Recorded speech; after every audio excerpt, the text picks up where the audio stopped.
Hello, everyone. This is Kim with Ramblings with Kim. I do not know what happened with that last video, but it did not do what I wanted it to do. So we're here um, recording again. Hopefully, it'll be shorter. I have some updated information and we'll get that out to you.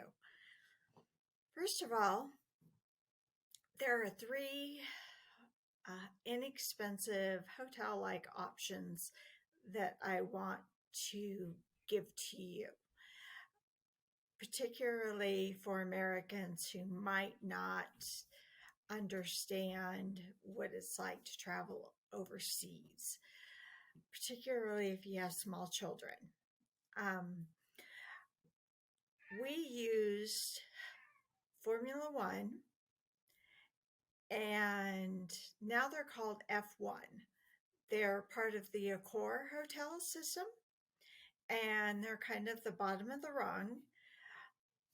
Some of them are like a hostel type scenario, but they're very clean and they're very quiet. We never had a problem with them at all. The ones we stayed at did not have bathrooms in the bedrooms. Now, it looks like the updated ones do have private bathrooms, or there are some that have options with private bathrooms, and some have actually 4 beds in them that will actually sleep 4 adults, which is great because that means that if you have a child that's 12 or older, they will often consider them to be an adult. And it means that you won't necessarily have to have a connecting room, because most of the hotels in Europe don't have connecting rooms, which might come as a shock if you haven't traveled there before. And you might not even be able to get rooms that are next to each other if you have to get more than one room. As you may be finding out now, if you're looking at them, you'll see that they're only allowing 2, sometimes 3 people in a room, which means you may have to get 2 rooms. And sometimes you may have to split if you have smaller children. A husband sleeps with 1 or 2 of the children, and you sleep with 1 or 2 of the children, however that may work in your family. So the F1s work well. We stayed in them when they didn't have bathrooms.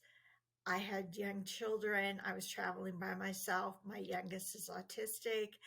I took my 80-year-old grandparents with me. Them having a bathroom is just a bonus. If they don't have a bathroom, they also have a sink in them, so at least you have something there. If they don't have a bathroom, you do have to get up out of bed and walk down the hall to use the restroom. And there are shower facilities. They've always been clean. We've never had a problem with them. A step up from that are the Novotels.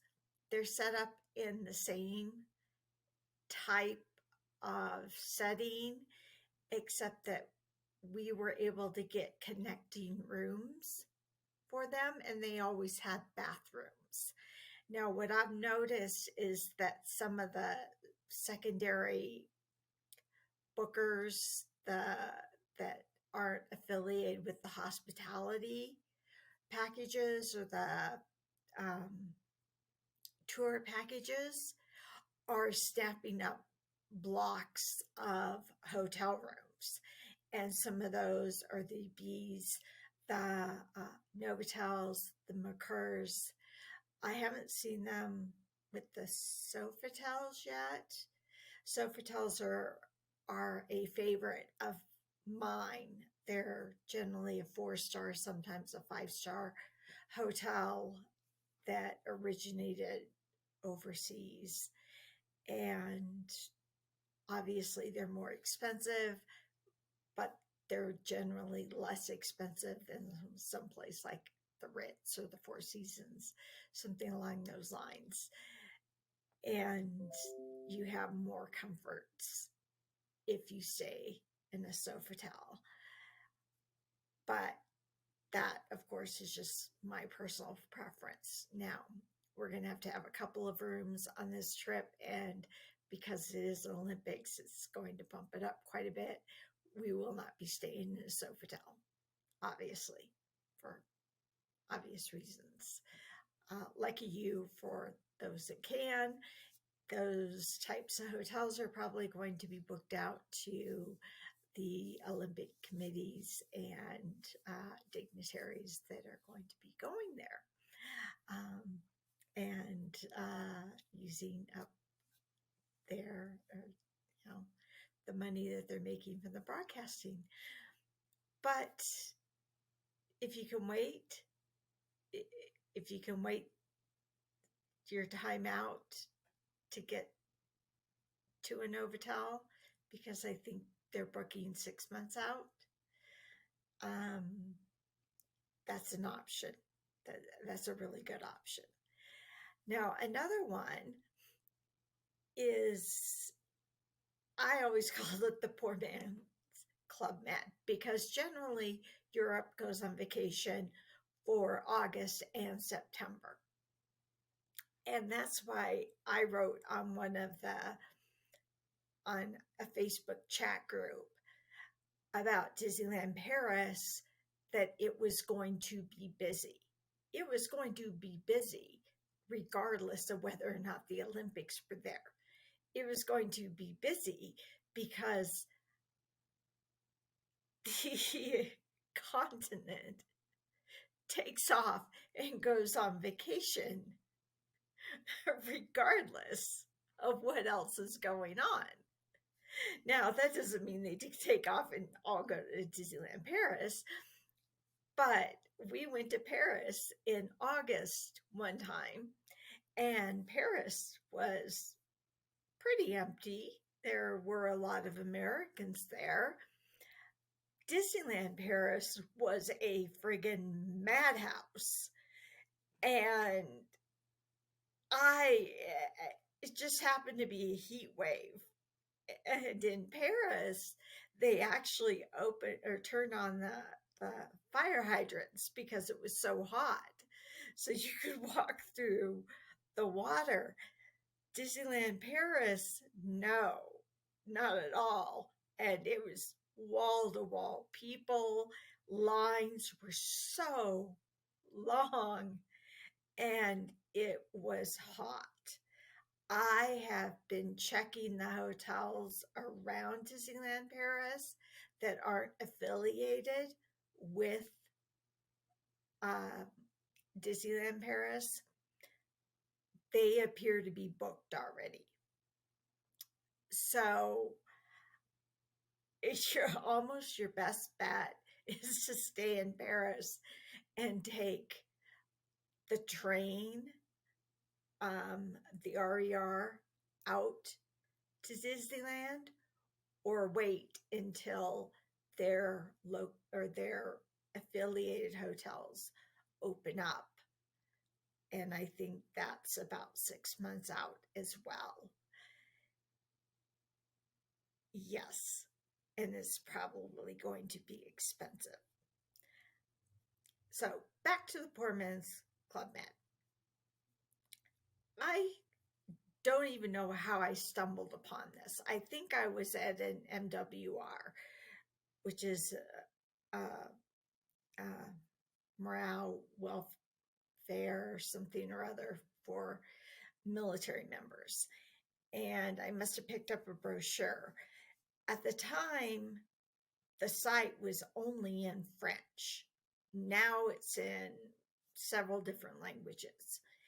And they are vacation um, rentals, I guess, is basically what you want to call them. Some places require you to stay a week, other places you can just stay for a couple of days. We stayed in them on the French Riviera and the French Alps to go skiing. We had to ski in, ski out. We stayed in them with my parents when we were in Paris. And we had a 2 bedroom and then a pull-out couch and a kitchen. The name of that organization is Pierre et Vacances. I would highly recommend them. And if you're wanting to particularly get farther out of Paris, if you are trying to maybe save your money, or maybe you just want to take a few days and spend some time exploring the Normandy area. I intend to do little trips. I did a whole Band of Brothers tour with my parents when they were over there one time, and you can do that. The Mediterranean or the French Riviera was fabulous. We had a fun time there. They often have like kids clubs to entertain your children. My children had so much fun doing that. So that's another option that's relatively inexpensive to do as far as hotels go. The third option is if you're traveling somewhere, you can utilize the train. Now, this is what we're hoping to do because I'm big into track and field and soccer. That's what I got my scholarships in to go to college, and I trained for the Olympics in track and field. So we have tickets for track and field that one evening, and then we had a filler for sailing the next day, and my kids apparently got really excited about it. So we like have to leave somewhere around midnight one night, and sailing starts at 10 a.m. the next night. And then the semis for the women's soccer start at 7 or something. They get over, I don't know, around midnight. And then we have to get back to Paris for track and field the next day. I'm meeting up with hopefully some people I know. And so we're hoping that even though it's like 3.5 hours, we can kind of utilize. I think there's some that are 3.5, there's some that are 4.5. We can utilize it as basically a hotel to sleep on while we're going back to Paris and while we're going down to Marseille. If you're taking longer trips, you can do the same. I will tell you, I've done this before. I've done this before. I'm not doing anything that I haven't done myself, and I have not done myself with children. And generally, that I haven't done myself with children without a husband, because I had a military husband. He was a Green Beret and he was gone all the time. So it's generally myself with my kids or myself, my kids, my parents, family members, or my 80-plus-year-old grandparents. So this is the advice that I'm giving you based on those conditions. We did overnight trains, but check the train that you're taking to make sure you might want to make sure it's a newer train. And if you can, book first class. If you're getting a sleeper car, because we booked second class on one of our trips, and it was fine. We were all fine. It's just that the blankets were very thin.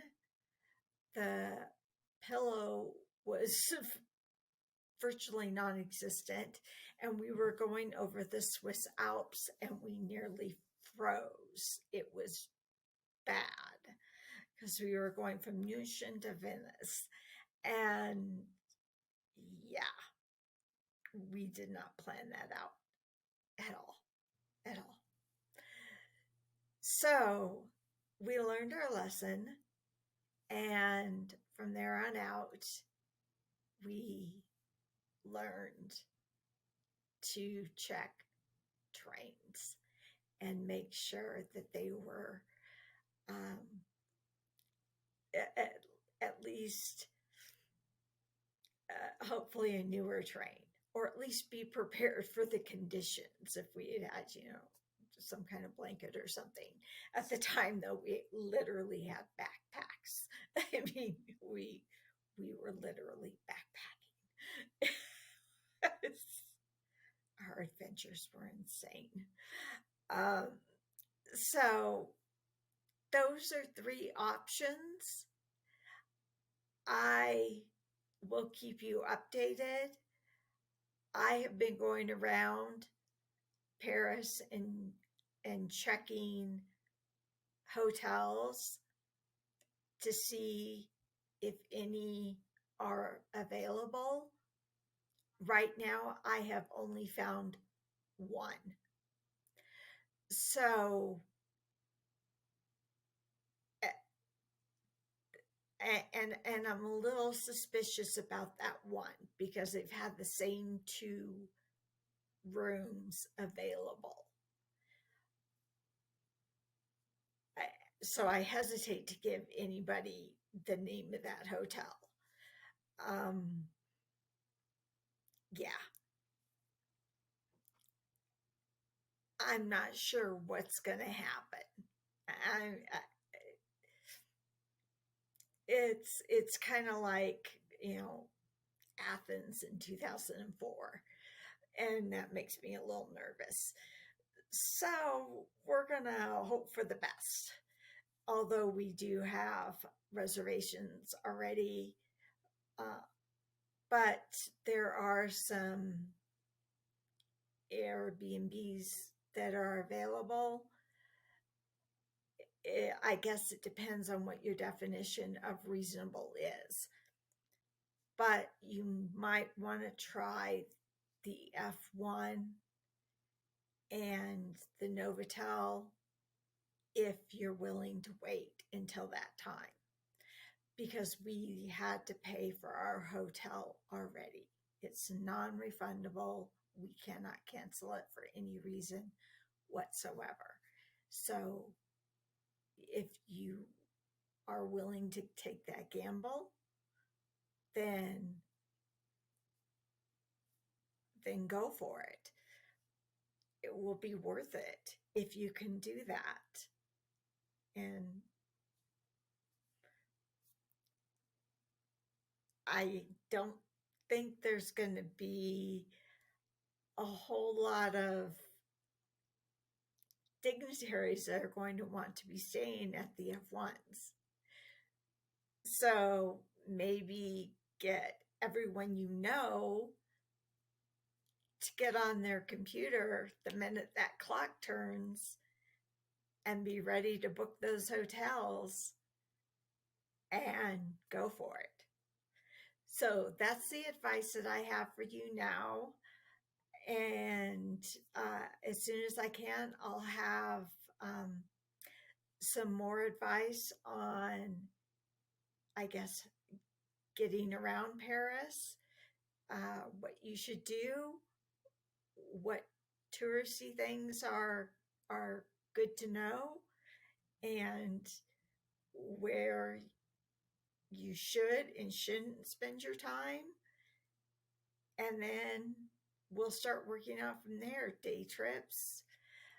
If you want to spend more than a day, a couple days, we're going to be spending several weeks over there because we're already over there. And we're going to have a European vacation and visit all the great places that I've always loved over there. So I will let you know what is great to see and why it's great to see, and hopefully it will help you along the way. So for now, I hope you all have a wonderful evening, and I will chat with you soon. Bye.